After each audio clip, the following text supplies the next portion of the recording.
നമസ്കാരം. Iran Israel യുദ്ധത്തിന് ശമനം വന്നെങ്കിലും ഇറാനും ട്രംപുമായുള്ള പ്രശ്നങ്ങൾ ഓരോ ദിവസം കഴിയുന്തോറും വഷളായി വരുന്ന സാഹചര്യമാണിപ്പോൾ.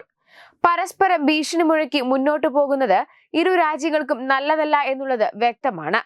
ഇറാൻ പരമോന്നത നേതാവിനെതിരെ ട്രംപ് കഴിഞ്ഞ ദിവസങ്ങളിൽ ഒരു പരാമർശം നടത്തിയിരുന്നു. ഇപ്പോഴിതാ ട്രംപിനെതിരെ രൂക്ഷ വിമർശനവുമായി ഇറാനിയൻ വിദേശകാര്യമന്ത്രി രംഗത്തെത്തിയിരിക്കുകയാണ്. ഇതിന്റെ കൂടുതൽ വിവരങ്ങളും പുറത്തുവന്നു. ആയത്തുള്ള ഖമീനിയെ നിന്ദ്യമായ മരണത്തിൽ നിന്ന് താൻ രക്ഷിച്ചു എന്നാണ് ട്രംപിന്റെ അവകാശം. ഇങ്ങനെയാണ് ട്രംപ് പറഞ്ഞിരുന്നത്.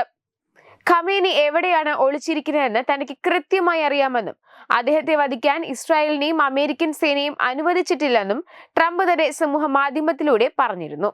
ട്രംപിന്റെ പരാമർശങ്ങൾ അനാദരവ് നിറഞ്ഞതും അസ്വീകാര്യതയുമാണെന്ന് ഇറാൻ വിദേശകാര്യമന്ത്രി അബ്ബാസ് അരാഗ്ചി കുറ്റപ്പെടുത്തി. ഇറാൻ പരമോന്നത നേതാവുമായി ട്രംപ് ഒരു ധാരണയിലെത്താൻ ആഗ്രഹിക്കുന്നുവെങ്കിൽ അദ്ദേഹം തന്റെ പരാമർശങ്ങൾ പിൻവലിക്കുകയും ഭീഷണിയുടെ സ്വരം മാറ്റിവെക്കുകയും വേണം. ഖമേനിയുടെ ദശലക്ഷക്കണക്കിന് അനുയായികളെ വേദനിപ്പിക്കുന്നത് നിർത്തണമെന്നും അബ്ബാസ് എക്സിലൂടെ പറയുന്നു.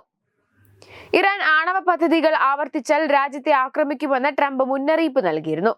ഇസ്രായേലിനെതിരായ യുദ്ധത്തിൽ ഖമേനിയുടെ വിജയപ്രഖ്യാപനത്തെയും US പ്രസിഡന്റ് ചോദ്യം ചെയ്തു. ഇസ്രായേൽ യുദ്ധത്തിൽ ഇറാൻ വിജയിച്ചു എന്ന ഖമേനിയുടെ അവകാശവാദം നുണയാണെന്നും ട്രംപ് സോഷ്യൽ മീഡിയയായ ദി ട്രൂത്ത് സോഷ്യലിൽ പോസ്റ്റ് ഇട്ടിരുന്നു.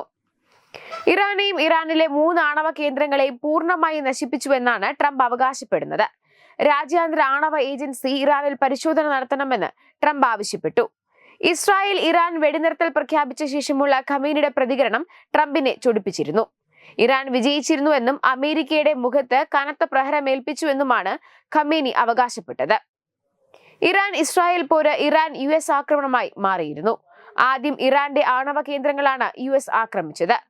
ഓപ്പറേഷൻ മിഡ്നൈറ്റ് ഹാമർ എന്ന പേരിലാണ് ഇറാനിലെ ആണവ കേന്ദ്രങ്ങൾ അമേരിക്ക ആക്രമിച്ചത്. 25 മിനിറ്റ് നീണ്ട ഓപ്പറേഷനായി 125 യുദ്ധവിമാനങ്ങൾ, 14 ബങ്കർ ബസ്റ്റർ ബോംബുകൾ, 2 ഡസനിലേറെ ടോമാഹോക്ക് മിസൈലുകൾ എന്നിവയാണ് ഉപയോഗിച്ചത്.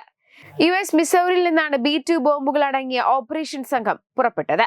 ഓപ്പറേഷൻ പുറത്തറിയാതിരിക്കാൻ പസഫിക്കിന് മുകളിൽ ബോംബറുകൾ അടങ്ങിയ മറ്റൊരു സംഘത്തെ നിയോഗിച്ച് തെറ്റിദ്ധരിപ്പിച്ചു. ഇറാന്റെ ആണവ കേന്ദ്രങ്ങൾ ആക്രമിച്ച പ്രധാന സംഘത്തിൽ 7 B2 സ്പിരിറ്റ് സ്റ്റെൽത്ത് വിമാനങ്ങൾ ഉണ്ടായിരുന്നു.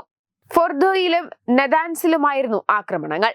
ഇതിന് തിരിച്ചടിയായി ഖത്തറിലെ US വ്യോമതാവളത്തിന് നേരെ ഇറാൻ ആക്രമണം നടത്തി. എന്നാൽ ഈ ആക്രമണത്തിൽ അമേരിക്കയ്ക്ക് കാര്യമായ ഒരു നാശനഷ്ടവും ഉണ്ടായില്ല എന്നതാണ് ശ്രദ്ധേയമായ കാര്യം. എന്നാൽ ഖമേനിയെ കൊല്ലാനുള്ള അവസരം കിട്ടിയിട്ടും സമാധാനം പുനഃസ്ഥാപിക്കാൻ എന്ന പേരിൽ ട്രംപ് ഖമേനിയെ വെറുതെ വിട്ടതാണെന്ന വിലയിരുത്തലുകളുമുണ്ട്. ഈ ഒരു സാഹചര്യത്തിൽ ട്രംപിനെതിരെ തന്നെ വീണ്ടും ഇത്തരത്തിലൊരു ഭീഷണി ഇറാൻ മുഴക്കിയത് ഉറപ്പായിട്ടും ഇനി ഖമേനിയുടെ ജീവന് തന്നെ ഇത് ആപത്തായി മാറുമെന്നാണ് വിവരം. വെബ് ഡെസ്ക് തത്തുമൈ ന്യൂസ്.